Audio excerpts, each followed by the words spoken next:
Dubai is known to be one of the urban miracles of the modern world.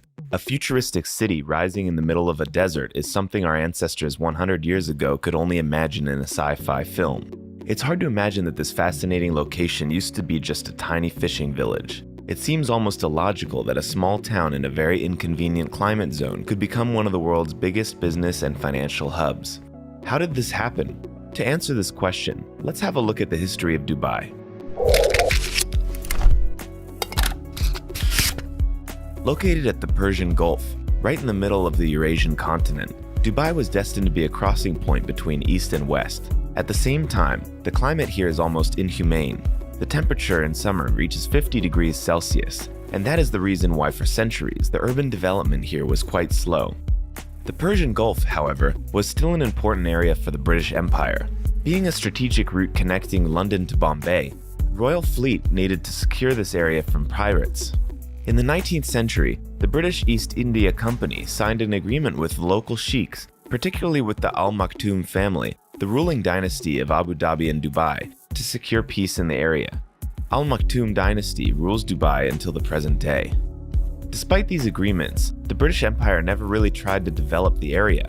While the Crown was heavily investing in developing Bombay, the southern capital of the empire, by building infrastructures, railway, and a university, there was hardly any interest in developing Dubai as a city. For the British Empire, Dubai was just a junior partner, a crossing point for the Royal Fleet, nothing more. Despite the lack of interest from the empire, Dubai was becoming more and more significant for the region. In 1900, the current ruler announced that no taxes will be charged from the traders, and soon Persian and Indian merchants started moving in. The city was convenient for trading also thanks to Dubai Creek, a saltwater canal that was allowing trading ships to sail from the Gulf right into the city. Shortly, Dubai became the biggest trading hub on the Persian Gulf. In the early 20th century, the city also became a big center of pearl diving, which attracted even more merchants every year. The pearl industry became so big that soon it was forming 95% of the Persian Gulf economy. Dubai, however, was still a big village rather than a city. The urban development started with the reign of Sheikh Rashid. In 1959, he went touring around Europe and was greatly inspired by European capitals, particularly London. Walking around the city and traveling on the tube, he was fascinated by the urban design, transport system, and overall comfort and convenience that London had to offer. After his trip, Sheikh Rashid started implementing his great plan of turning Dubai into an international city. In 1961, he instructed to artificially deepen the Dubai Creek so that bigger trading ships could sail in. Under his guidance, the city was being rebuilt with stone and cement.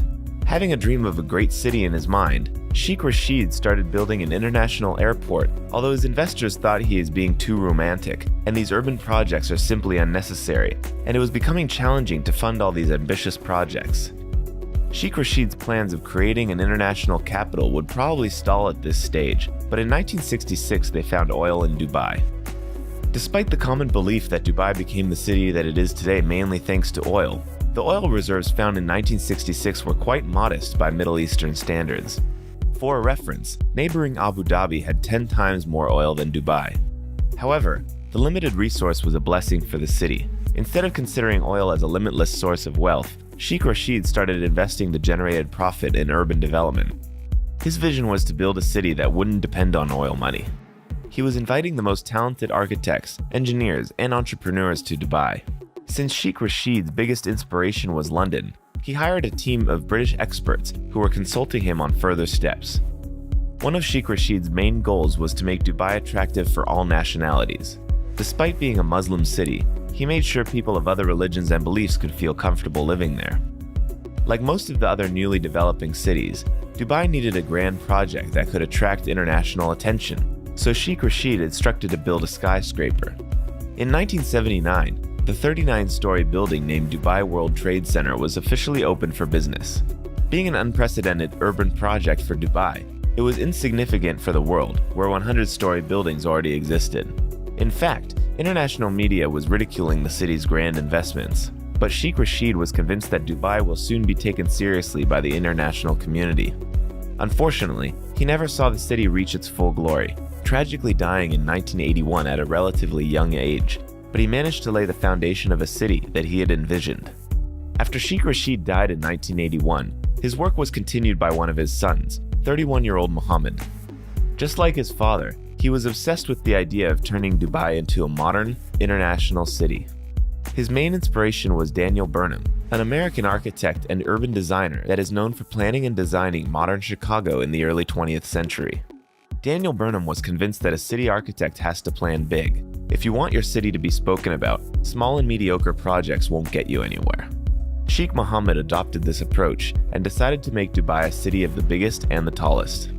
In 2000, he introduced Emirates Towers, which were higher than any building in Europe at the time.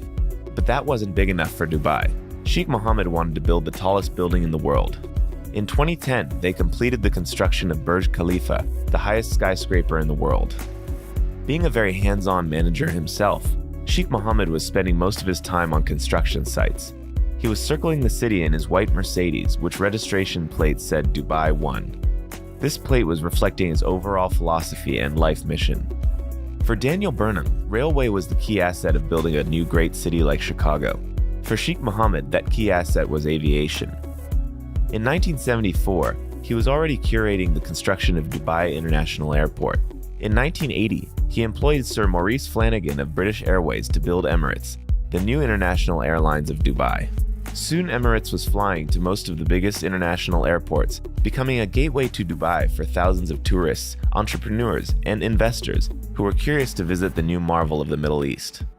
In 2002, Sheikh Mohammed allowed foreigners to own land in Dubai, which quickly turned the city into one of the biggest real estate markets.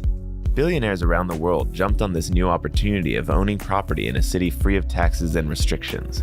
Dubai became a gigantic construction site. Every architect firm, big or small, was rushing to Dubai, bringing as many architects and engineers as they physically could. It was a construction gold rush in the middle of a desert. The biggest architects from around the world brought their most ambitious projects to Dubai. Sheikh Mohammed had another ambitious project in mind. He wanted to turn Dubai into a world financial center, competing with major financial capitals like New York and London. Soon, Dubai International Financial Center was created. It's a special economic zone covering 110 hectares with its laws and regulations. It was basically a separate state within a city, like the Vatican in Rome. The hub shortly became home to the giants of the international banking system, including Citibank, HSBC, and Standard Chartered. Dubai was growing rapidly. Soon, 95% of the population were foreigners from around the world.